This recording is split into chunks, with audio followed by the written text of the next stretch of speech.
This channel does not promote any violence, harmful, or illegal activities. All content provided by this channel is meant for an educational and information purpose only. অবশ্যই একটু খেলার খবরের দিকে আমাদের নজর রাখতেই হচ্ছে, কারণ চ্যাম্পিয়ন্স ট্রফি ইতিমধ্যে শুরু হয়ে গিয়েছে। আর আজকে গ্রুপ লিগে কার্যত মহাদৈরথ। গ্রুপ লিগের ম্যাচে মুখোমুখি ভারত এবং পাকিস্তান। অবশ্যই সেই খেলার দিকে নজর থাকবে। যদি ভারত জেতে তাহলে চ্যাম্পিয়ন্স ট্রফি থেকে কার্যত বিদায় পাকিস্তানের। গ্রুপ লিগে মুখোমুখি Bharat Pakistan, do or die match আজকে পাকিস্তানের কাছে। ভারত জিতলেই পাকিস্তানের বিদায় নিশ্চিত। গ্রুপ এতে আপাতত শীর্ষে রয়েছে নিউজিল্যান্ড। নিউজিল্যান্ডের রান রেট প্লাস 1.200 আর ভারতের run rate plus 0.408। Bharat Pakistan শেষ 6টি একদিনের ম্যাচ, 5টিতেই জয়ী হয়েছে ভারতীয় দল। সব মিলিয়ে বিরাট কোহলি কি আজকে তার ফর্ম ফিরে পাবেন? মোহাম্মদ সামি কি আগের দিনের মতো বল হাতে ভেলকি দেখাবেন? আমরা কথা বলবো প্রাক্তন ক্রিকেটার সৌরাশিস লাহিড়ী রয়েছেন আমাদের সঙ্গে টেলিফোন লাইনে। সৌরাশিস দা, সবটা মিলিয়ে আজকে যেমন একটা উত্তেজনার পারদ ভারত পাকিস্তান ম্যাচ মিলিয়ে, যদি প্রাথমিকভাবে বিশ্লেষণ করতে বলি কোনটা ফ্যাক্টর হতে পারে?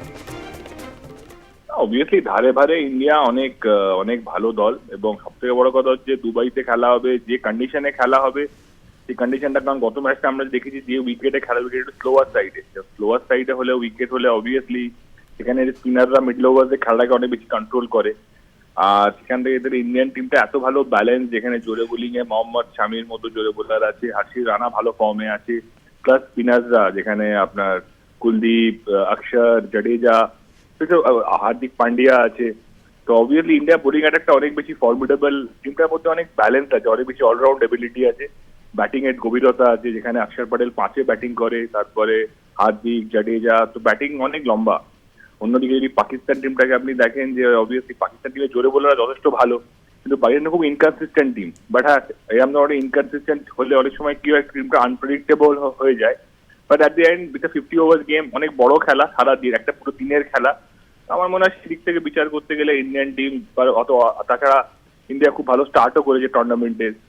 অন্যদিক দেখতে গেলে পাকিস্তান প্রথম ম্যাচটা হেরে গেছে, তো অবভিয়াসলি সব দিক থেকে বিচার করতে গেলে এই ম্যাচে ডেফিনেটলি ইন্ডিয়া একটু এগিয়ে থেকেই শুরু করবে। আরও একটা বিষয় জানতে চাইছি, পিচ কি কোনোভাবে ফ্যাক্টর হতে পারে? কারণ আজকে যে পিচে খেলা হবে, ভারত কিন্তু বাংলাদেশের এগেনস্টে এই একই পিচেই খেলেছে।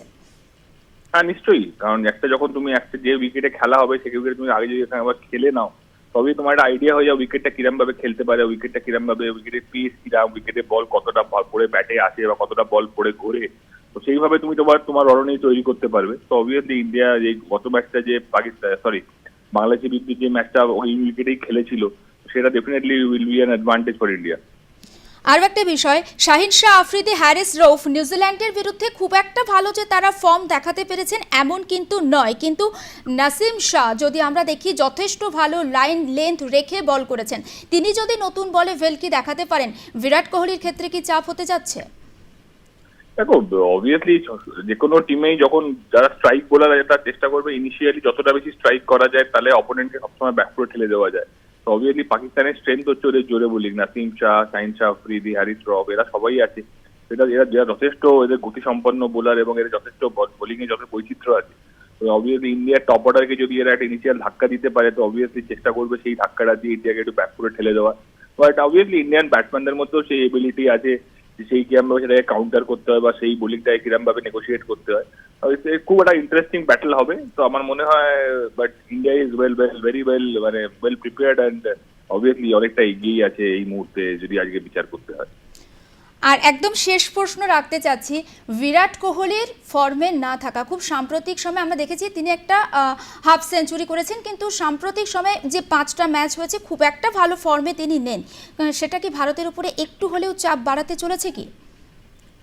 চাপ বলবো না, তবে হ্যাঁ, বিরাট কোহলির মতো এত বড় প্লেয়ার, অবভিয়াসলি আমাদের এক্সপেকটেশন অনেক বেশি থাকে, সারা দেশের এক্সপেকটেশনটা থাকে তার উপর। তো অবভিয়াসলি সে যদি কয়েকটা ম্যাচে রান না করতে পারে, তো অবভিয়াসলি সেখানে আমরা একটু হতাশ হয়ে পড়ি। কিন্তু দিনের শেষে তাকেও মাত্র একটা হিউম্যান বিং, লাইফে এত রান করেছে, 70-80টা 100 করেছে ইন্টারন্যাশনাল ক্রিকেটে, সুতরাং সেখানে তারা নতুন করে প্রুভ করার কিছু নেই। হ্যাঁ, তবে বড় ম্যাচ এবং এর বড় প্লেয়াররা সবসময় বড় বাইরে চলে ওঠে, এবং আমরা সকল প্রত্যেকটা দেশবাসীর মতো আমরাও এক্সপেক্ট করবো যে এই ম্যাচেও বিরাট কোহলি আবার জ্বলে উঠবে। সে আমার সেই অস্ট্রেলিয়ার কথা মনে পড়ে যায়, যে যেরকমভাবে ইন্ডিয়াকে একা হাতে জিতিয়েছিল। আবার একটা হিরোইক্স আমরা দেখতে পাবো। কারণ বিরাট কোহলির থেকে আমরা এই ধরনের ক্রিকেটই এক্সপেক্ট করি। তো আর নিশ্চয়ই সাম্প্রতিককালে একটু ফর্মটা চিন্তায় আছে, বাট বড় প্লেয়াররা জানে বড় ম্যাচে কিরকম ভাবে নিজেদেরকে মোটিভেট করতে হয়, কিভাবে নিজেদেরকে জাগিয়ে তুলতে হয়। এবং আমি সেটাই আশা করি যে বিরাট কোহলি আজকেও নিজেকে সেভাবে মোটিভেট করে দেশের জন্য নিজেকে জাগিয়ে তুলবে এবং অবভিয়াসলি দুর্দান্ত ইনিংস খেলবে দেশের জন্য। বেশ, অনেক ধন্যবাদ আমাদের সঙ্গে কথা বলার জন্য। আমরা কথা বলছিলাম প্রাক্তন ক্রিকেটার সৌরাশিস লাহিড়ীর সঙ্গে। এবং অবশ্যই ভারতীয় হিসেবে যেটা আমরা প্রত্যেকেই চাই, ভারত পাকিস্তানের ম্যাচ মানেই একটা আলাদা উত্তেজনা এবং আলাদা একটা টেম্পারামেন্ট কাজ করে দুই দেশের বাসিন্দাদের কাছে। কিন্তু ভারতীয় হিসেবে আমরা প্রত্যেকেই চাইবো যে খেলাটা ভালো হোক, যেন একটা বিনোদনের জায়গায়, একটা মনোরঞ্জনের জায়গায় হোক, আর অবশ্যই ভারত জিতুক। এবং চ্যাম্পিয়ন্স ট্রফিতে আজকে হাই ভোল্টেজ মহারণ, সেদিকেই নজর থাকবে গোটা দেশের। গ্রুপ লিগের খেলাতে মুখোমুখি হতে চলেছে ভারত এবং Pakistan. Do or die match কার্যত পাকিস্তানের কাছে। আজকে যদি ভারত জেতে তাহলে কিন্তু চ্যাম্পিয়ন্স ট্রফি থেকে কার্যত বিদায় হচ্ছে পাকিস্তানের। এবং 2004 সাল থেকে এই চ্যাম্পিয়ন্স ট্রফির খেলা হচ্ছে এবং এখনো পর্যন্ত যে ফলাফল বা সবটা নিরিখে যদি আমরা বিচার করি তাহলে কিন্তু ধারে ভারে অনেকটাই এগিয়ে রয়েছে ভারত এবং একটা ব্যালেন্স টিম বলা হচ্ছে। সেক্ষেত্রে বিরাট কোহলি, প্রত্যেকেই চাইছেন, বিরাট ভক্তরাও চাইছেন যে বিরাট কোহলি আজকে রান করুন। অন্যদিকে মোহাম্মদ সামি বাংলাদেশের বিরুদ্ধে তিনি 5টা উইকেট নিয়েছেন এবং বুমরা যে তিনি চ্যাম্পিয়ন্স ট্রফি থেকে ছিটকে গিয়েছেন চোটের জন্য, তার অভাবটা তিনি কোনোভাবে বুঝতে দেননি। ফলে সামি আজকেও খুব দুরন্ত বোলিং করবেন, সেটাও কিন্তু প্রত্যেকে চাইছেন। তবে সবটা মিলিয়ে একটা জমজমাট ম্যাচের অপেক্ষায় রয়েছে গোটা দেশবাসী।